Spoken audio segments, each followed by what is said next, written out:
ওই যে ফ্যাসিবাদের সময় পরিকল্পনাহীনভাবে যে কাজগুলো হচ্ছে, পরে তার খেসারত এই দেশের মানুষকে এখন দিতে হচ্ছে। এর আগে আপনারা কয়েকদিন আগে দেখেছেন যে এখানে সালাউদ্দিন সাহেব এবং খসরু সাহেব কয়েকদিন আগে এই ব্রিজের, কর্ণফুলী ব্রিজের ওপারে একটি জায়গায় আমরা চাইনিজদের সাথে কথা বলি যে চাইনিজদেরকে আমরা ওই বড় একটা জায়গা দিয়েছি, সেখানে তারা মিল কারখানা করবে। কিন্তু এই মিল কারখানাগুলো চালানোর জন্য তো বিদ্যুতের প্রয়োজন, গ্যাসের প্রয়োজন। বিগত ১৭ বছর ফ্যাসিবাদের সময় যেটা হয়েছিল, এই গ্যাস, বিদ্যুৎ এগুলো এমনভাবে ব্যক্তি খাতে বা বিদেশীদেরকে দিয়ে দিয়েছে, ফলে দেশের ভিতরে নিজেদের গ্যাস আছে কিনা এটা তারা খুঁজে বের করার চেষ্টা করেনি। নামটা বলবো না, কিন্তু আপনারা জানেন যে এমনভাবে তারা কাজটা করেছিল যাতে আশপাশের দেশ নিজেরা এখান থেকে কূপ খনন করে গ্যাস নিয়ে যাচ্ছে। দেখা যাচ্ছে হয়তো খোঁজখবর করলে দেখা যাচ্ছে যে বাংলাদেশ গ্যাসটি তারা ওই দিক থেকে টেনে নিয়ে চলে যাচ্ছে। কিন্তু বাংলাদেশের নিজস্ব খনি, এই ফ্যাসিবাদের সময় নিজস্ব খনি তারা, এই যে আমাদের যে বাপেক্স আছে, তাদেরকে কোনো কাজ করার সুযোগ দেয়নি, তারা স্কোপই দেয়নি কাজ করার, বিদেশিদের হাতে তুলে দিয়েছে।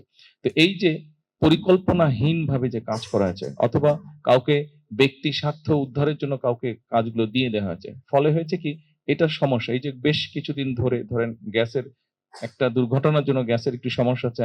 আশা করি ইনশাল্লাহ আল্লাহর রহমতে আগামী ৫-৭ দিনের মধ্যে এটা ঠিক হয়ে যাবে, সমস্যা কিছুটা কমে আসবে। বিদ্যুতের সমস্যা আছে আমরা জানি, কিন্তু ওই যে ফ্যাসিবাদের সময় পরিকল্পনাহীনভাবে যে কাজগুলো হচ্ছে, পরে তার খেসারত তারা কিন্তু অর্থ করে নিয়ে গেছে, কিন্তু তার খেসারত এই দেশের মানুষকে এখন দিতে হচ্ছে।